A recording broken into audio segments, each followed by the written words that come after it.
amma ba da assalamu alaikum wa rahmatullahi wa barakatuh.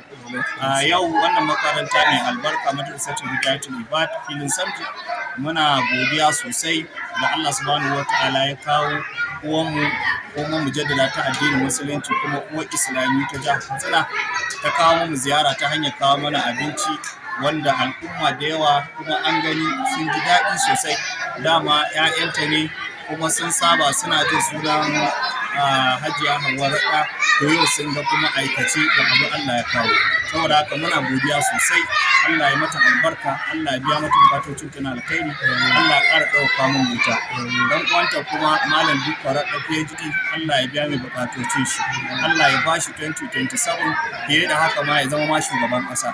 Aikin da suke yi Allah ya ƙara taimaka musu, ya hage sasherin mutum aljanni, sharin ma sharin makiya Allah ya kange shi. Allah ya mai jagoranci ma fa haka, Allah ya taimake shi. Muna roƙon Allah subhanahu wataala ya ƙara ɗaukaka mu irin su fiye da ma abin da suke, Allah ya ba su.